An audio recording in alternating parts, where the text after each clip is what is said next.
Estamos en comunicación con Mariana Holgado, ella es vicepresidenta de la Asociación Celíaca Argentina.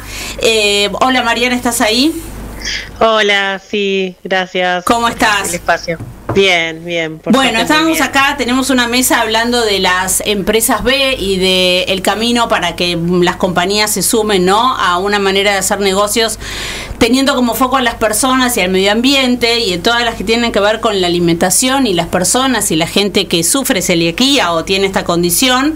Bueno, no sé cómo fueron los avances en este último tiempo. Mariana, contanos un poco con la reglamentación, ¿no?, de la ley de celiaquía, y es un mes donde hacer visible el tema, bueno, lo pone en agenda. Exactamente, sí, como vos decías, bueno, para quienes tenemos celiaquía, el único tratamiento es la alimentación, o sea, excluir el gluten de nuestra alimentación, así que lo que consumimos es muy importante, por eso es sumamente valioso que empresas de alimentos, como vos bien contabas, se comprometan en ampliar o en incorporar productos libres de gluten. Realmente, bueno, como el caso de Arcor, que bueno, es una de las empresas más importantes del país y que hace unos años se ha sumado y bueno, y realmente nos permite encontrar alimentos libres de gluten en todos lados.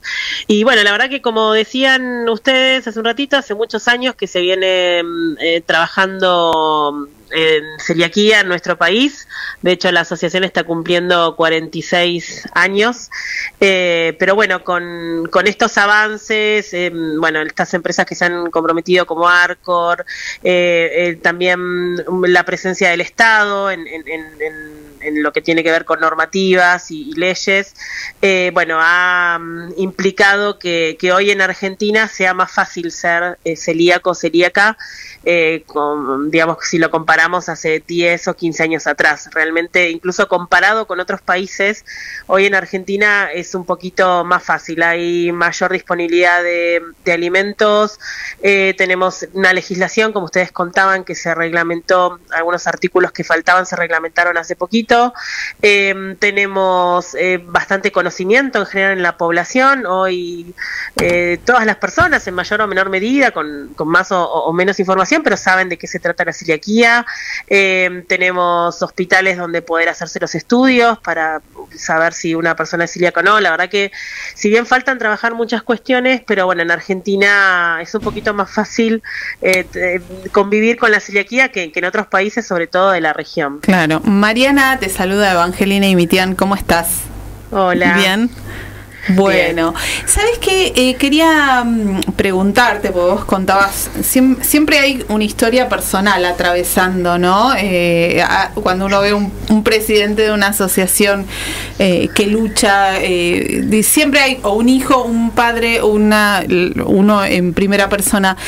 Que me contaras un poco tu experiencia, hace cuánto te enteraste que eras celíaca y cómo fue, porque vos decías, hoy es mucho más sencillo y ustedes de alguna manera fueron allanando el camino para muchas personas, para llegar al diagnóstico y también para que sea más sencilla la vida con celiaquía. Pero contame un poco cómo fue, en tu caso particular, cómo lo descubriste y qué significó en ese momento, ¿no? Que descubrir. Bien. Sí.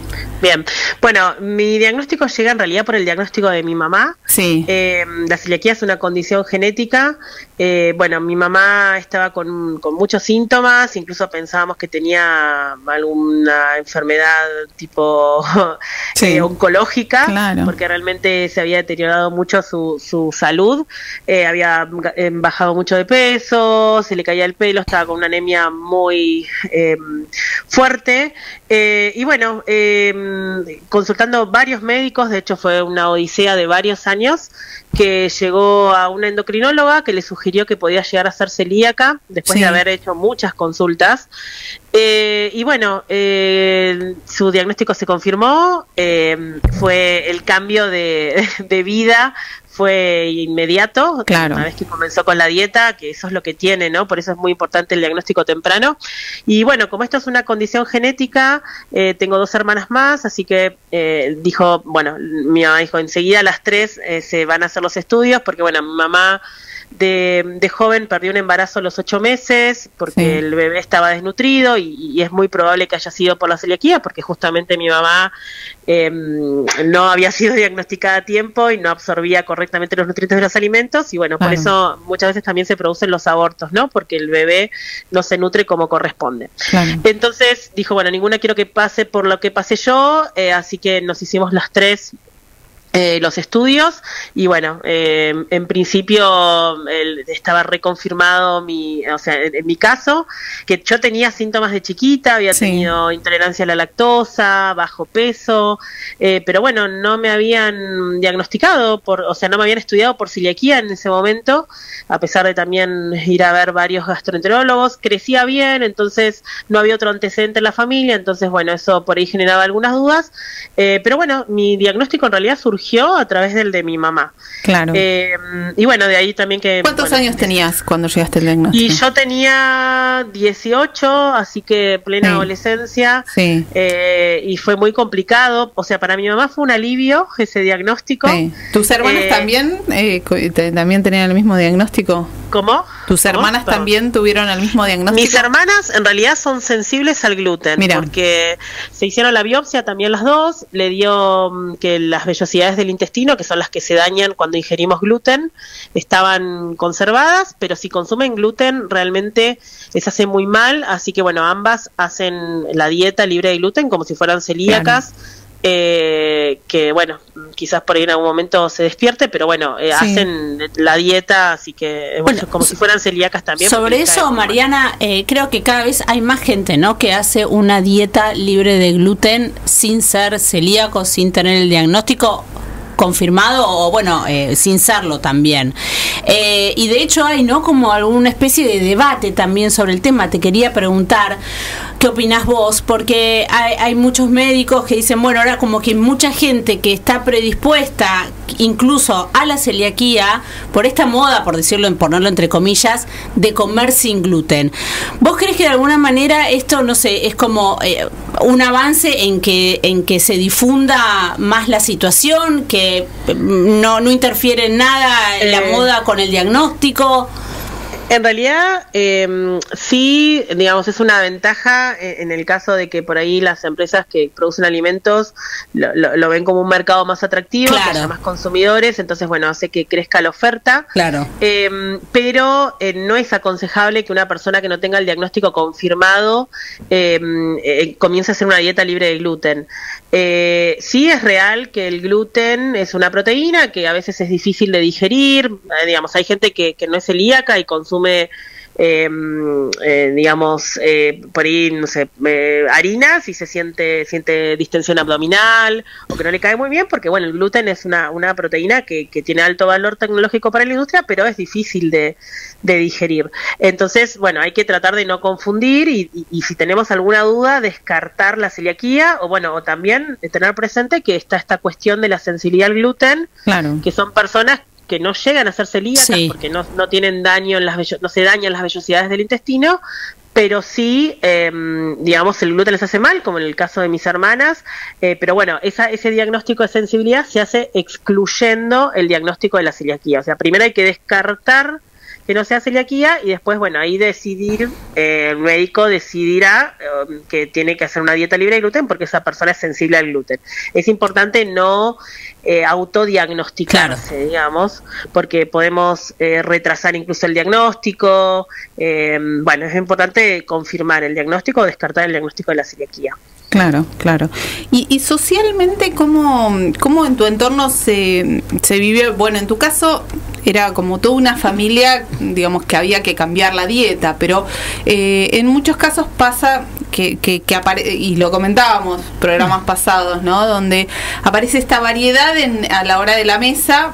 Obviamente la persona que tiene celiaquía con un cambio de menú como riguroso, muchas personas que tienen sensibilidad al gluten también, y a veces, correcto, socialmente esto me parece que Sole también apuntaba a esto, a veces aparece como este cuestionamiento social de, bueno, sí, bueno, pero realmente te autodeclaraste, te autopercibís celíaco, o sea, como hay ahí un ruido. ¿Cómo se vive eso? Porque realmente, bueno, para ahí la persona que decide dejar de comer gluten, bueno, tiene que ver con un estado de bienestar, ¿no? Sí.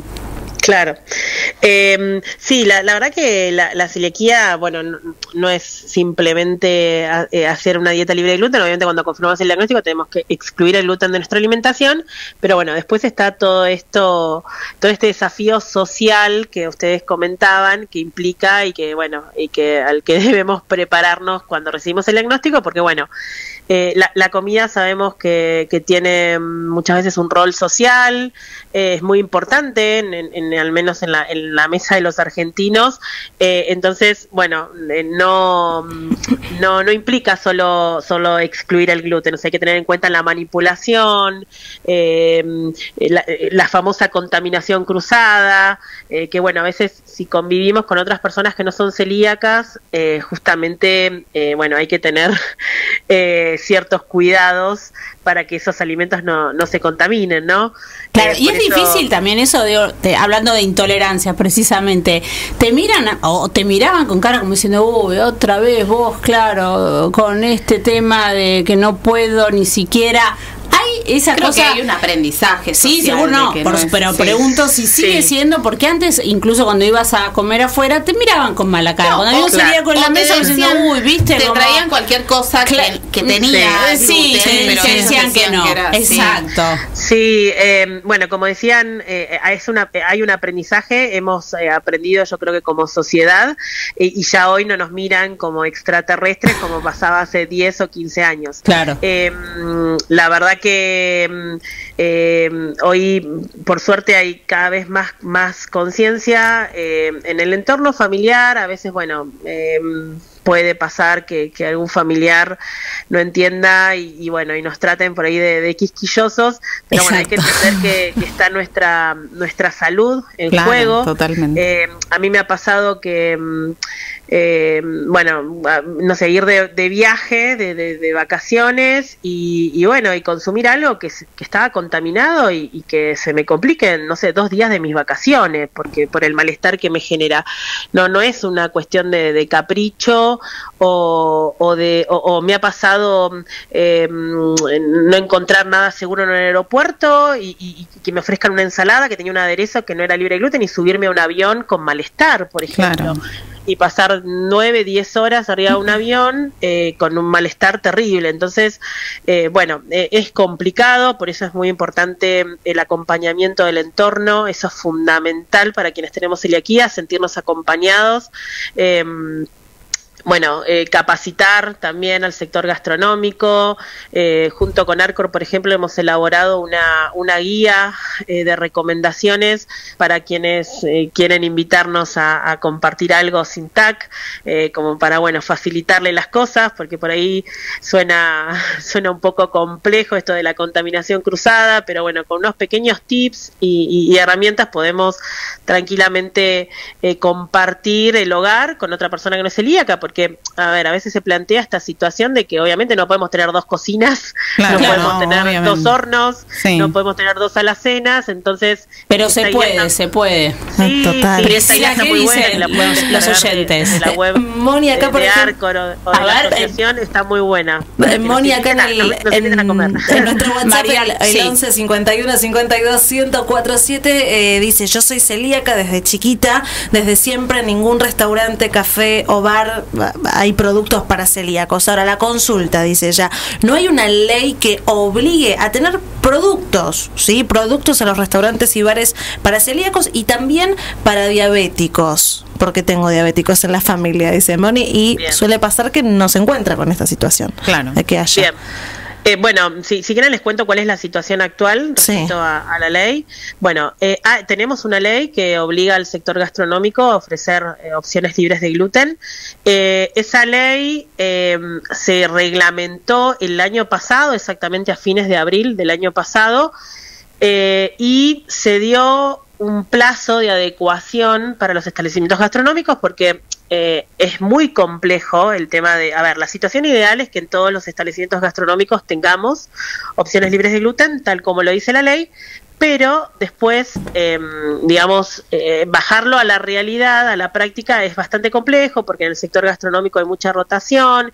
Imagínense, por ejemplo, una pizzería donde la harina de trigo, que es súper volátil, está, en todo el establecimiento. Es muy difícil, por más que se caliente una vianda, o sea, las condiciones en donde se va a calentar para que no se contamine, es muy complejo el tema. Entonces, se les dio un plazo de 1 año para que se capaciten, o sea, cada establecimiento que va a ofrecer opciones libres de gluten tiene que tener una capacitación mínimamente.